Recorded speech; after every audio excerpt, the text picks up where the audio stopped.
morning, Father. I was keeping your pot of tea ready for you, Father. Fine, fine. Were there many for confession, Father? Oh, yes. A little more dust on the pews. A little more dust on people's souls. Can I get you anything else, Father? No, thanks. I think I'll just sit here for a bit and look over the speech I'm going to make at the father and son's banquet at the high school next Thursday. Listen, Mrs. Featherston. The father is the natural hero to the son. And in the son, the father sees the fulfillment of all his hopes and dreams.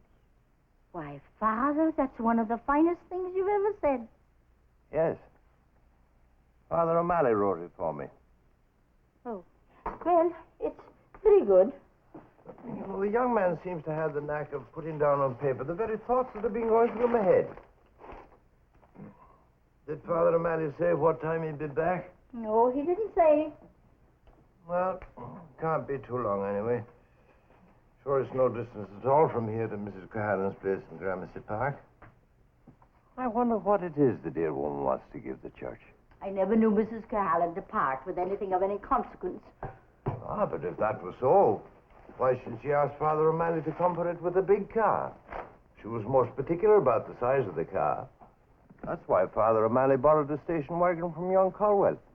When I was a young girl in Ireland, priests didn't run around in station wagons with Protestants for chauffeurs. Times change. When you were a young girl in Ireland, Mrs. Featherston, half the saints in the litany were in short pants. And young Colwell's a fine lad. Doing a grand job over there at the community center with the youngsters. He's still a Protestant. Ah, Mrs. Featherston, after 15 years here at Olson Dominic's, a person would have thought you'd have picked up a little of my liberal thinking. I wonder what it could be now. Grand piano, do you think? New sofa for the study? Maybe one of those new color television sets. Oh, well, that's nothing like a good surprise. Don't you agree, Mrs. Featherston? I don't like surprises. When I get something, I like to know what I'm getting. Father, if I'd ever seen my late husband in a bathing suit before we were married. Now, here, come along, Mrs. Featherston. Think he'll be shocked when he sees the gift. Tommy's been a priest for 35 years. After all those confessions, it'd be like trying to shock a lightning rod. Well, this could do it. What on? Mike! Good heavens, the dog. Here, Mike. Here, boy. Mike, here, boy. He's as big as a polo pony. Father, meet Michael Shaw of Limerick. Oh, he's only a pup, Father. Send him right back to that terrible woman, Father.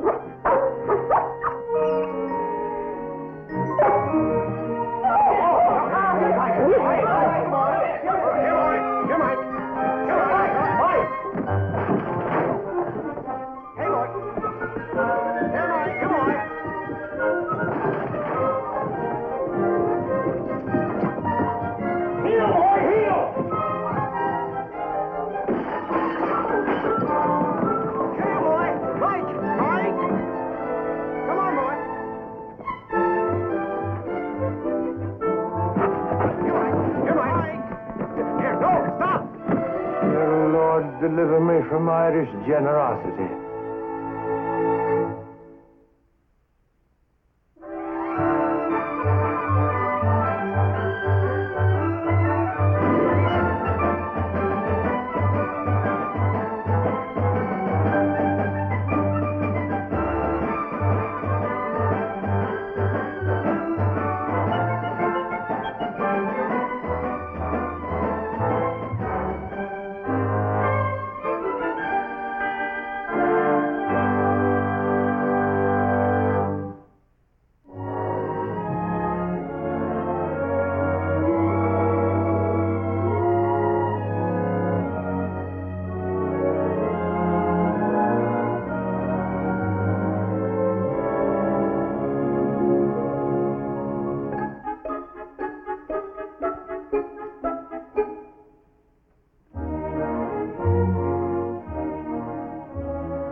Like a lamb. Loin of pork. I'm going to pork. Well, the dog kind of surprised you, huh? Very little can surprise me these days, Father. It's a terrible thing Mrs. Cahalan did to us. Well, when I saw the dog, my mind said no, but her building fund pledge said yes. A little reason for her to use the church as a junkyard. Oh, I'm sure she didn't look at it that way. Are you? Mm-hmm. Well, no matter. The city is no place for a dog, especially a dog as big as a horse. Well, I'm sure we can give him to someone. Although I got a feeling Irish setters aren't exactly a fast-moving item in this part of town. You better get rid of the beast before himself gets attached to it. He has a weakness for animals. Well, so did St. Francis. Oh, but he's a fine dog. He's got a pedigree as long as a well-digger's arm. His ancestors are no concern of mine. I'll not have a dog messing up my house. It's bad enough cleaning up after two men. Will you have a word with Father Fitzgibbon, or shall I? Oh, I'll talk to him. When? Well, as soon as I can see him. Now?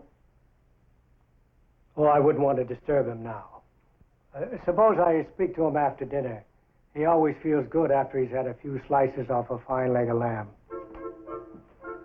It's loin of pork.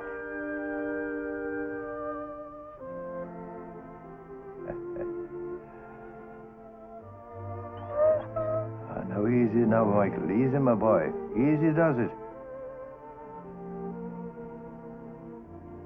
I had a dog like you when I was a boy in Wexford. Wexford.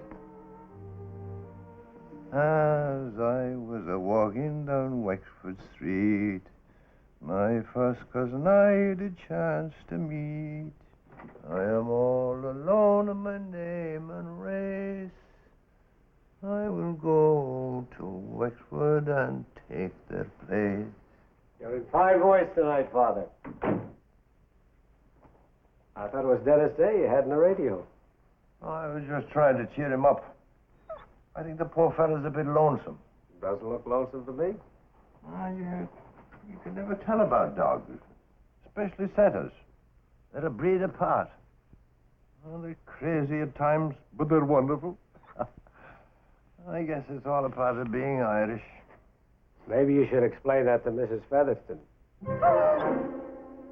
Or what should I explain to Mrs. Featherston? Father, she's on the warpath. Oh, the dear creature. She's always on the warpath about something. Of course, I told her you weren't any happier about the dog than she was. Oh, you did you? Now, whatever did you say a thing like that for? Well, you didn't seem too pleased when he was kicking your Beretta all around the house. Oh, it was just his way of getting acquainted. Besides, it made me think of the story they used to tell of St. Philip Neri in Rome when somebody wanted to make him a cardinal. He thought it was a great joke, you see. Oh, fine order for somebody else, but not for him. So to prove his point, he ran up and down the corridors, kicking the cardinal's hat around as if it was a football. Sounds like a boy Notre Dame could use. No, St. Philip can kick a cardinal's hat around. Our friend here can run about with my Beretta any time he has a mind to. Can't you, Michael?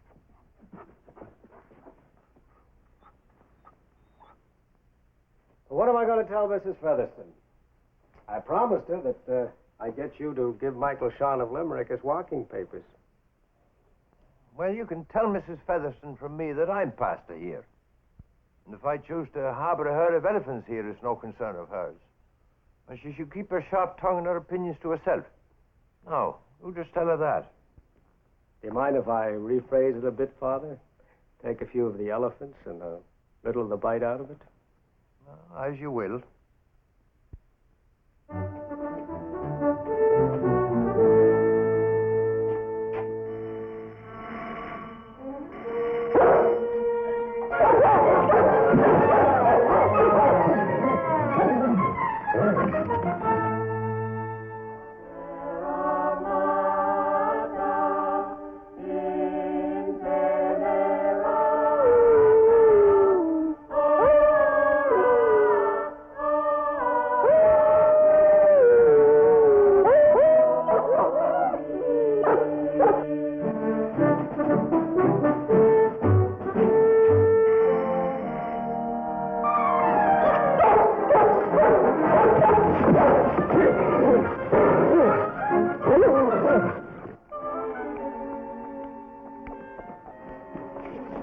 Get out of here. Get out of there.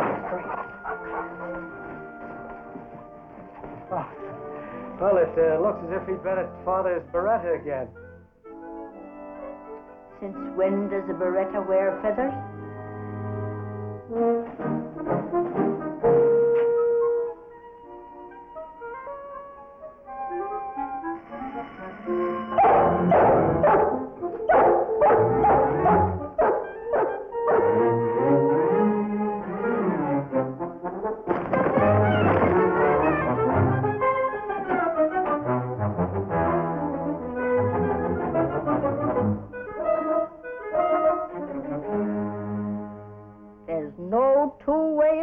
Father. Either that dog goes or I go. No, Mrs. Featherston. Never put yourself in a position you can't retreat from. Only a bishop can do that, huh? Let's be reasonable, Mrs. Featherston. He's really not a bad dog. He didn't mean to tear up your hat. Well, I'm not putting up with that beast another minute. I've been here 15 years, but if you want my notice... No, now, cool it, Mrs. Featherston, cool it. Now, look, don't you think you can give Mike another chance? I'm sure he regrets his transgressions. Another chance? For what? Do you know what he's up to now? Chasing cars in the street. Is it true, Michael? Have you been chasing cars in the street? I'm afraid the answer is yes. Father, before this is over, that dog will be the death of me or of himself. I know. Michael, how am I going to protect you from you? Father, you'll have to make up your mind. It's that dog or me. It's amazing how stubborn some of the Irish can be. I was thinking the same thing, Father.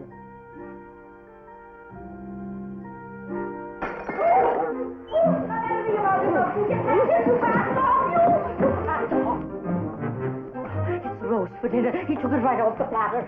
Oh, this is the end, Father. The end. Oh, now, cool it, Mrs. Featherston. Cool it.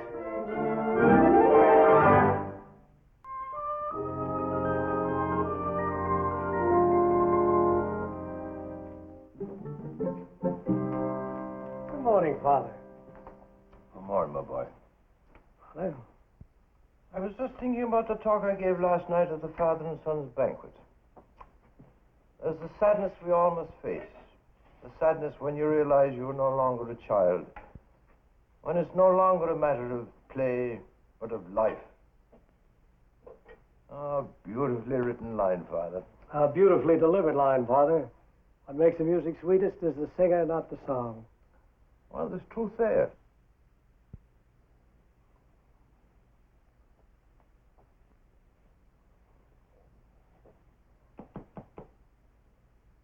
What's that? Mrs. Featherston's notice.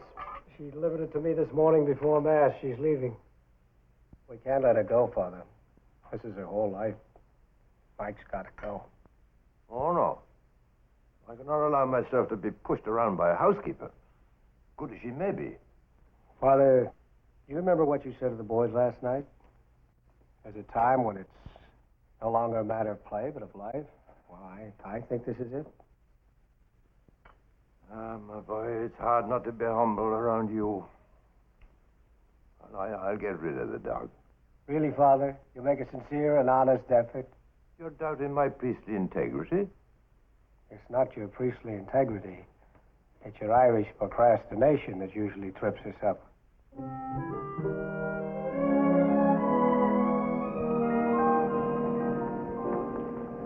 Ah, Captain, good morning.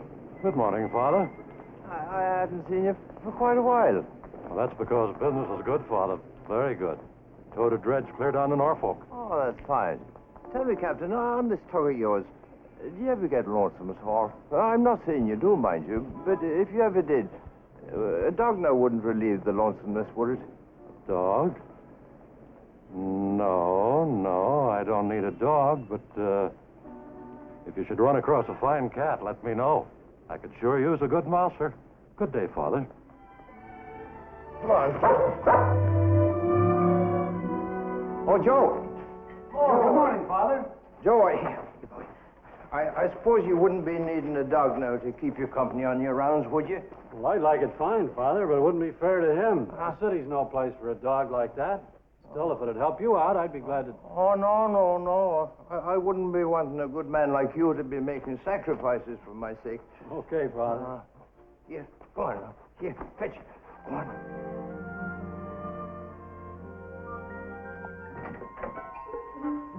Chicky, Father, the warden. I'm trying, Mrs. Featherston. I'm trying very hard, but it's not easy to give away a dog like Michael. And anyway, a man needs a dog. And a dog needs a man. St. John of Connacht. The Donnelly boy is waiting to see you. The Donnelly boy? Alder boy, 3rd grade, first name Terrence. Oh, yes, I remember now. Reverend Mother sent him over. He wants to leave school early on Friday. Well, what's wrong with that? If he has a good reason.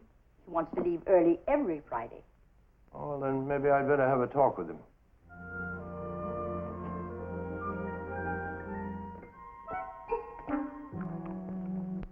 Who was St. John of Connacht, Father?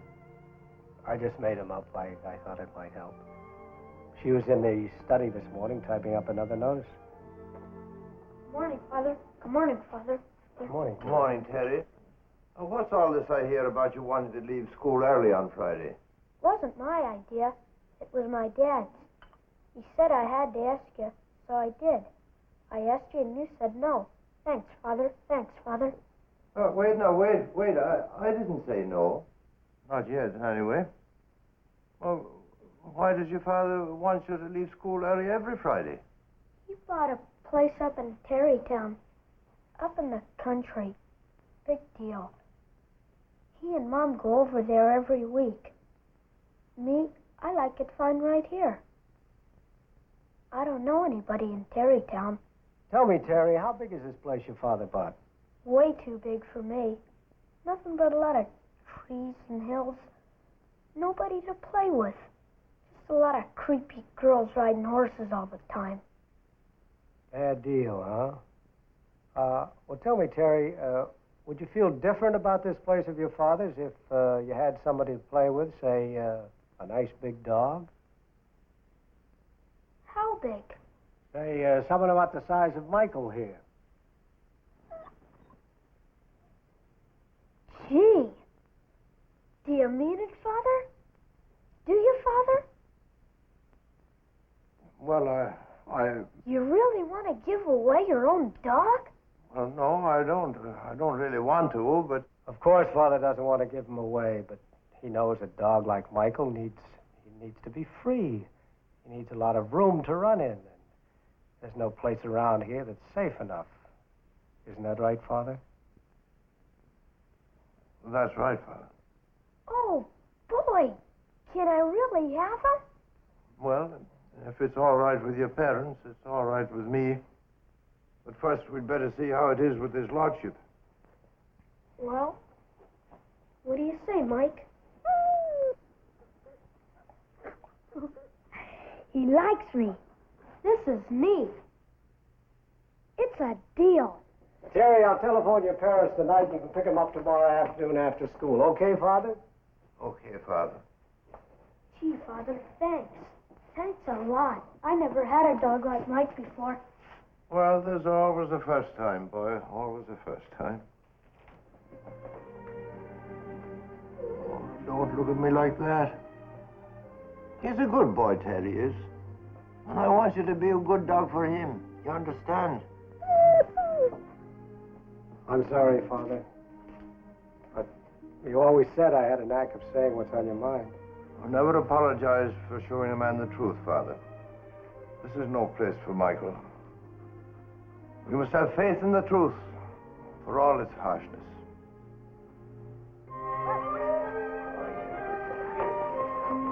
What is it, eh? You want something? You want to play with something? I haven't anything to throw to you.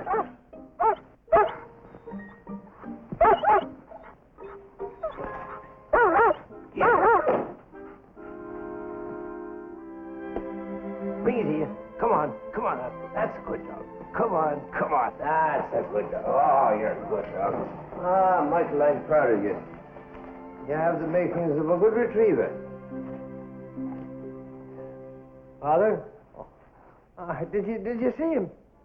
I tell you, in another week I'll have him trained like one of those dogs that are always saving people on the TV. Father, the Donnellys are here. The Donnellys? For the dog. Oh, yes. They're in a hurry. They want to get out of the city before dark. Oh. And maybe I should take him out to them. Would you want me to, Father? Oh, would you, my boy? I'd appreciate that. Sure, Father. Here, Father, come on. Tell them to be good to him now. I will, Father. Come on, fella.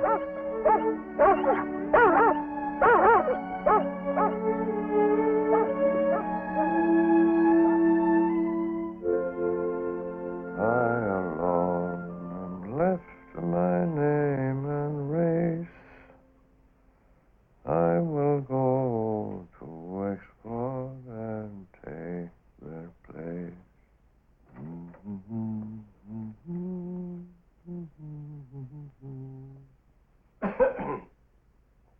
Come in. What have you there? You didn't touch your dessert, Father. Oh, I wasn't hungry.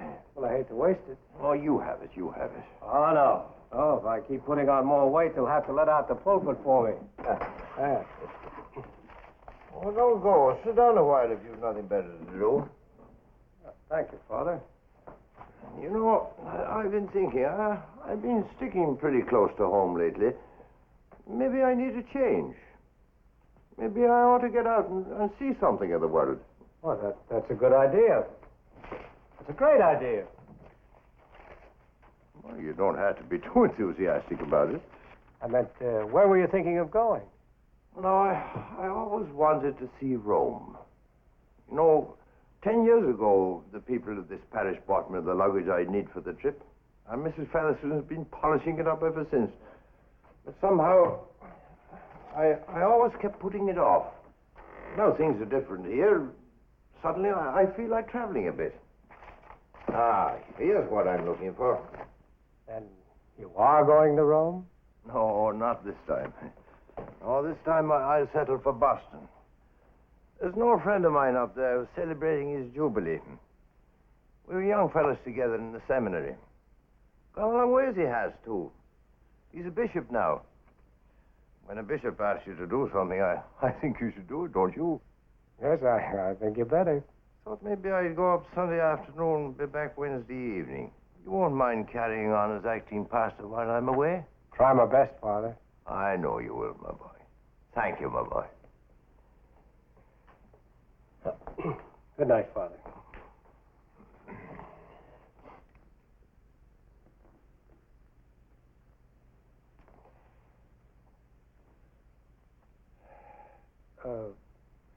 Was there anything else on your mind, Father? No. I was just thinking about Michael. Yes, so was I. You know, it's strange what a hold a dog can have upon you. I had a dog like Mike once when I was a boy. So did my father, and his father before him. Mind you, they weren't all setters. My grandfather, when he was a boy, had a big Irish wolfhound.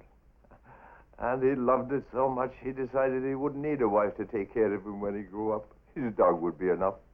I'm glad he changed his mind, Father. We'd have missed you. Yes.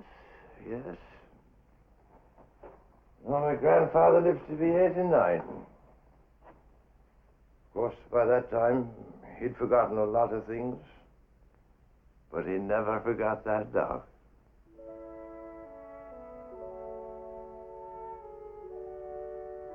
Good night, Father. Good night. Good night. I alone am left to my name and race. I will go to Exford and take their place.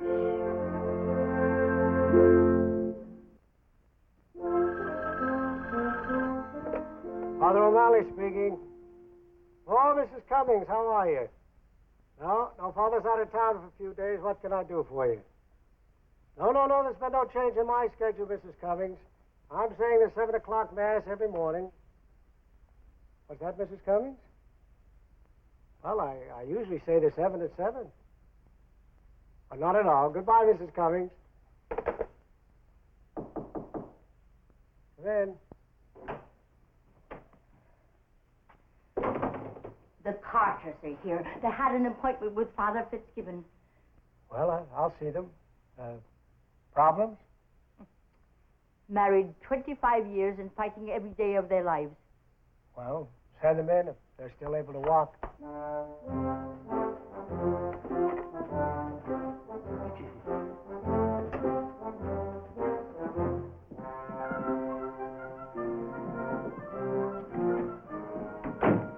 Where's the pastor? Father's out of town. I'm his assistant. Come on. I'm not telling my problems to any seminarian. No. I was on the marriage board at the Chancery office for 2 years. Well, I don't think it'd hurt to talk to Father. Fine. What's the trouble, Mrs. Carter? Well, why are you asking her? It's me that has the problem. You see that? A lump as big as a doorknob. She threw a pot of stew at me. You deserved it. The terrible language you used against me, the things you called me. You deserved every word of it. The stew was dishwater. I'm not saying any more. Oh, good Lord. Take it easy. If he wants out, it's all right with me. Ditto, say I. Ditto, ditto. Well, if things are as desperate as you say, I say we arrange a church separation. What?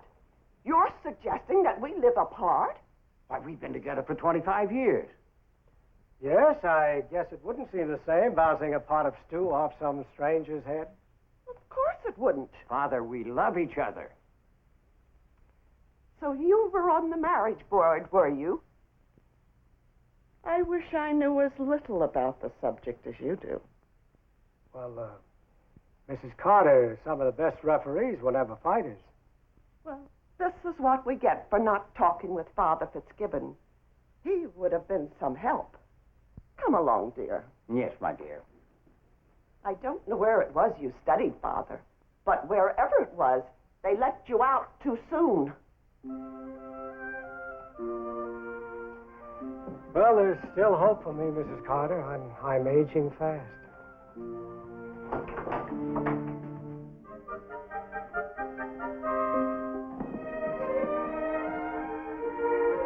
Oh, Sister Mary Matthew, come in. Come in. They looked a little upset, Father. Yes. She needs to put a little more salt in her stew, and he needs to put a little less in his language. Sit down. So, what's your problem? You do have a problem, don't you? Let us put it another way, Father. It would be more correct to say the 8th grade has a problem. And what is the problem with the 8th grade? It's the girls, Father, only the girls. Oh, they seem like a fine group to me. Oh, they are. It's just that lately they've become, well, aware of the boys. And since when were the girls in the 8th grade not aware of the boys in the 8th grade? But it's a degree of awareness, Father. They've been coming to school wearing makeup, and their hairdos, they're all trying to look like one of those Italian movie stars. Ah. Sister, when you were in the 8th grade, what did you want to look like?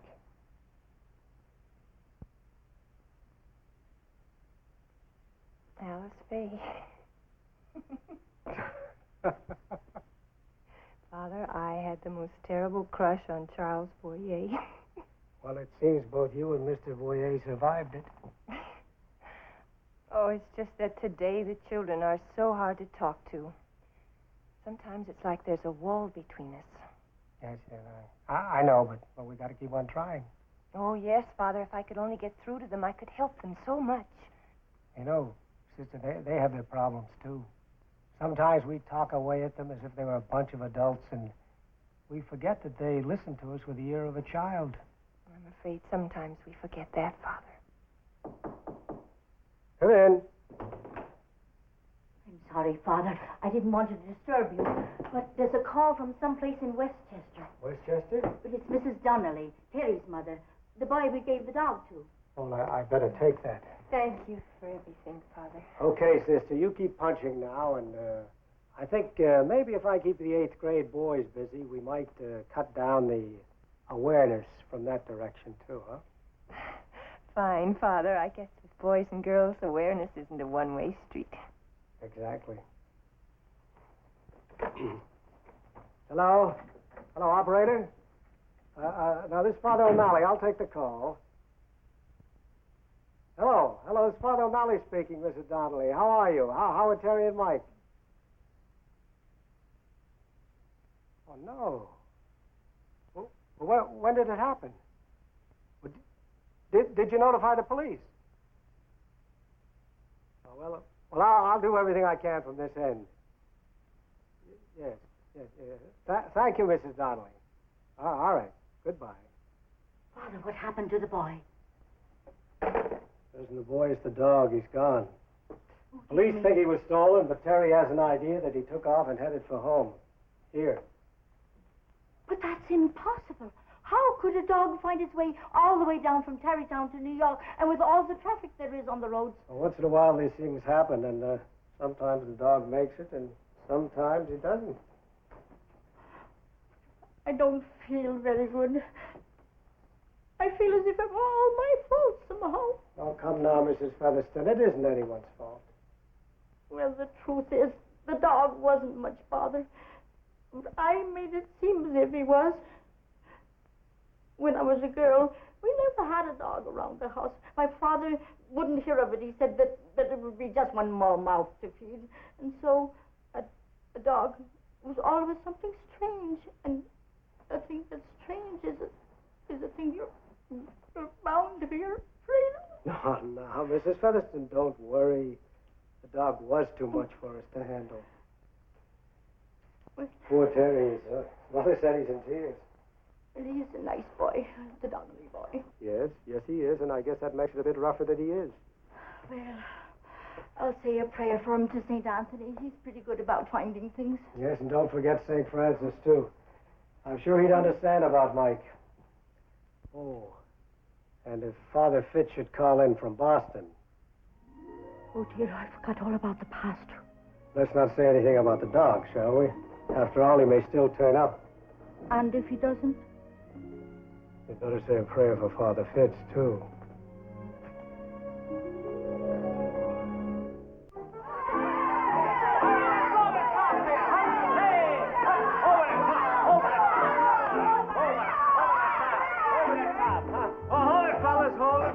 Just cutting down on the awareness, sister.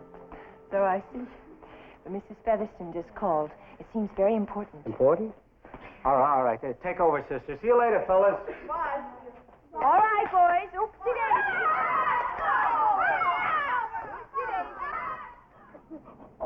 Oh, Father O'Malley. What's the trouble, There's Mrs. just been an Featherston? accident down the street. Anyone hurt? Well, I don't know for sure. It was the mailman told me. He said that the truck hit a dog, a big red dog. No, take it easy, Miss Featherston. New York is full of big red dogs.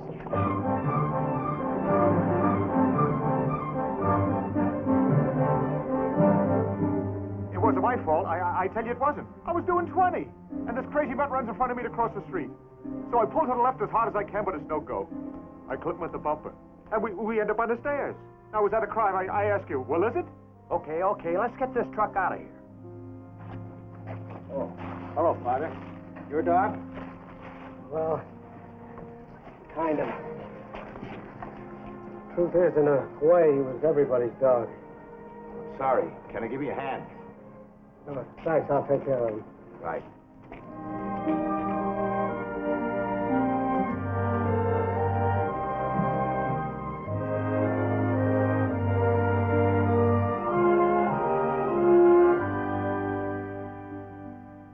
Mike and I to see each other in heaven. The Donnelly boy left his mass card and the money this morning. He wants you to say a mass for his dog. Well, now, you know I can't do that, say a mass for a dog. Yes, I know it, but he doesn't. Mike and I see each other in heaven. The poor little character, thinking the dog has a soul. I'll have the sister send the boy over after school. Poor Father Fitzgibbon. How will we ever tell him about Mike? I don't know right now. I don't know. You know, sometimes, Mrs. Featherston, it's not so easy being a pastor. I've heard Father Fitzgibbon say the same thing many times.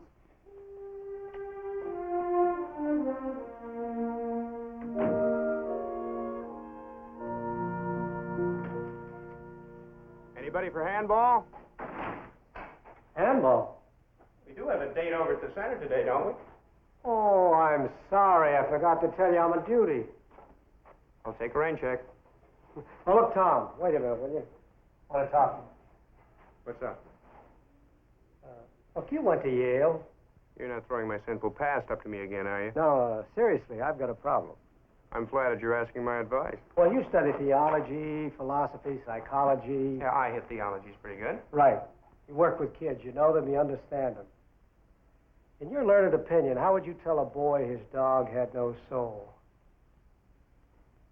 Oh, it's a funny thing. I remember the day I asked that question in psychology, too. You know what happened? The bell rang. Thanks a lot, man. Sorry. Sure hope the bell rings for me today when Terry Donnelly pops the question. It's going to break the kid's heart. Chuck, maybe you could just get him another dog right away. Intimations of immortality, huh? Nature renewing itself and all that. Something like that. Sorry. Something tells me this kid wants this one dog, and that's it. And that's the way it ought to be. Yeah? See you next Wednesday? For sure. If I survive this.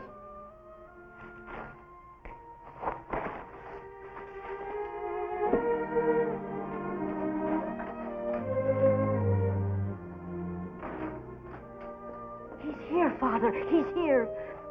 A boy? No, it's Father Fitzgibbon. He just drove up in a taxi. Oh, I hope he had a pleasant trip and didn't fight with the bishop. My good man, do you believe in tipping? Sure, Father. If it's big enough. Well, here. I hope this won't offend you. Father! Great to see you. Oh, we didn't expect you till this evening. Well, I had a chance to catch an early train, so I took it. Did you have a good time? I had the time of my life. You know, there's a lot to be said for Boston. As I know, it's a great place to visit, but you wouldn't live there if they paid you. Exactly. I even made a speech. Only one. One was enough. Grand as that, huh? Bad as that. Welcome home, Father. Thank you, Mrs. Featherston. Oh, it's good to be home. I'll have a good cup of tea for you in no time. Well, maybe I ought to go away more often. I never got this much attention before. Well, how does it feel to be a pastor for a few days? Did you enjoy it, my boy? Enjoy it? Well, that's rather a large word, Father. I'll be glad to turn the job back to you, boss. No, my boy. I know you had everything running as smooth as clockwork. Tell me, how are things at the school? Oh, we had a bit of awareness erupt in the 8th grade, but the sister and I have a lid on it. Good. And Mrs. Featherston, has she recovered her good spirits? No more talk of leaving us? Oh, she's an angel. She played it cool? Played it cool, Father. It's too good to be true. Oh, didn't you have any trouble at all while I was away? Well, I don't know how to tell you this, Father, but here goes. Mike is dead. Oh, no. When did it happen? Yesterday.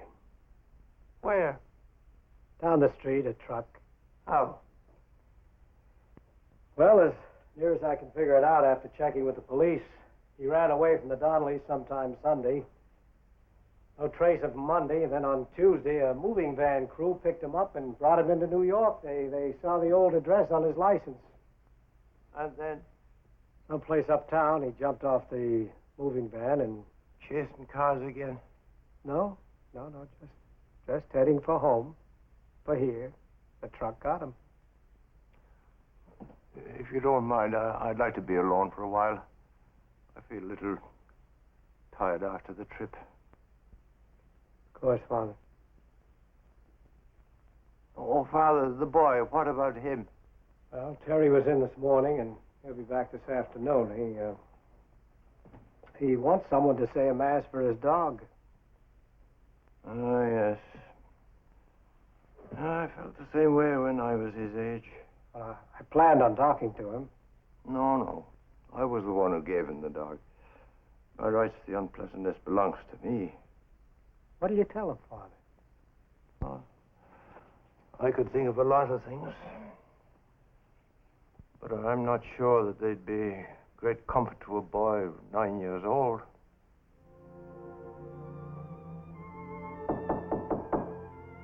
Yes, come in.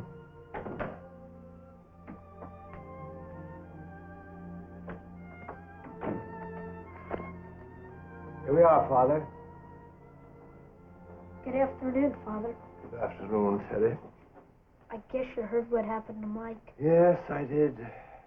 He was a great dog, Father. Ah, he was indeed. The best. Come on, sit down, son. You gonna say a mass for him, Father?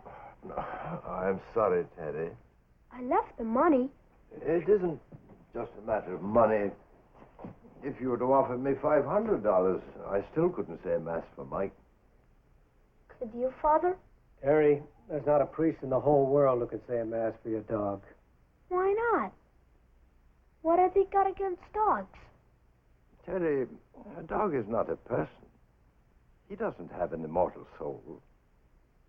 When you were over at school the other day, you said the soul is a part of us that lasts forever, didn't you?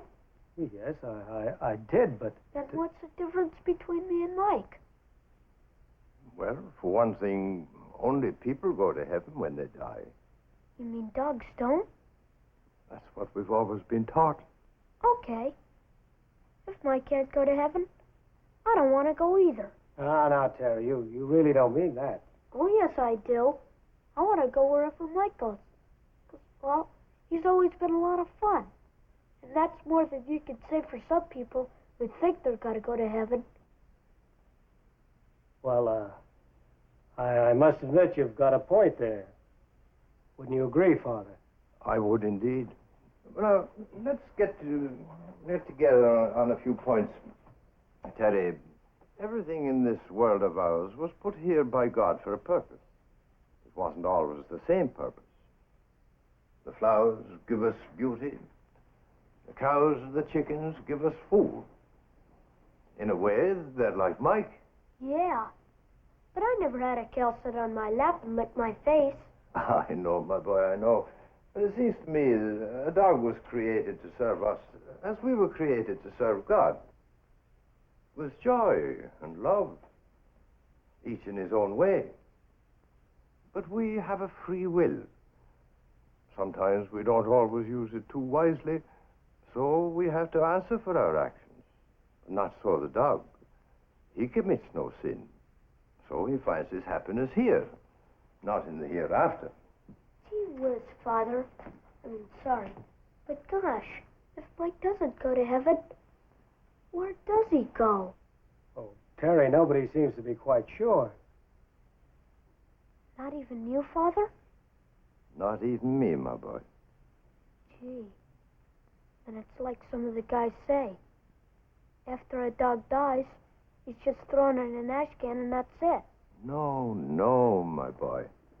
We have him forever to remember.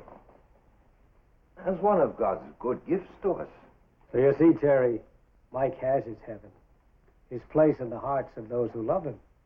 And that's all a dog needs. He doesn't have to know the why of anything. Do you understand all this, Terry? I'm not sure, but I sort of like the sound of it. Good boy. I want you to see this. This is a picture of the first dog I ever had. His name was Brian. Brian Baru. Just like Mike, only smaller. Yes, he was a setter too. Yes, that picture was taken over 60 years ago. 60 years? Yes, and when he died, I buried him in my father's garden. And I put special flowers on his grave. But you said... I said I couldn't say a mass for Mike. I didn't say we couldn't give him a proper funeral. But where could you bury Mike? In a place like New York.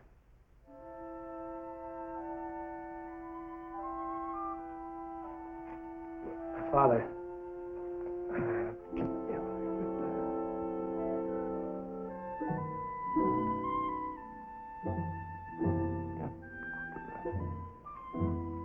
Terry, how would you like to bury Mike here at St. Dominic's? Gee, Father. You mean here? Right here? Come along with me, my boy. I'll show you. Of course, we couldn't do this for every dog, you understand. As it is, we may have to get a special permit from the city. But Father O'Malley will take care of that. He has grand friends in high places. I'm sure they'll go along with the deal. Well, now, what do you think? Will this be all right? Gee, Father. You mean here? Mind you, we couldn't put up a cross or anything like that. Not even a marker. But as you might say, he'll be sleeping in the shadow of Our Lady here.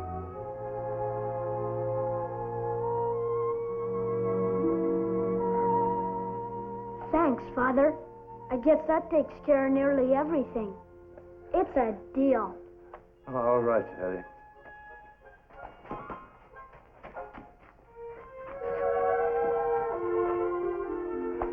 I feel better now. Lot better. I think I may have a cup of tea. Maybe a wee drop of the creature might go better now, huh? Yes. I think I picked up a bit of a cold on the train. Well, will you join me, Chuck? Well, you've got me, Father. I'm under the vow of obedience.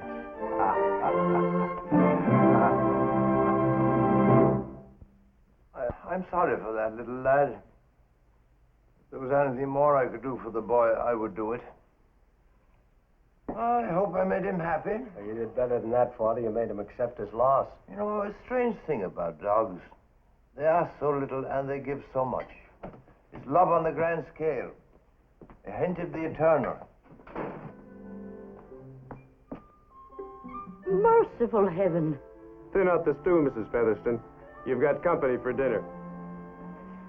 Well, now, this is a surprise, I must say. Oh, a nice surprise. Where did you get them? I picked them up cheap. The man didn't want to break up the set. Oh, so you want to play, do you? Here, don't take one finger. Here, take the whole hand. Come on, Mrs. Featherston. Step right up and get acquainted. Thank you, Father. But what in the world will we do with two dogs? Well, I thought one for the boy and one for Father Fitz, if that's all right with you, Father. Well, now, a Cocker Spaniel, of course, is not quite the equal of an Irish setter, but, well, you must say, Mrs. Featherston, a little dog would not make as much trouble as a big dog.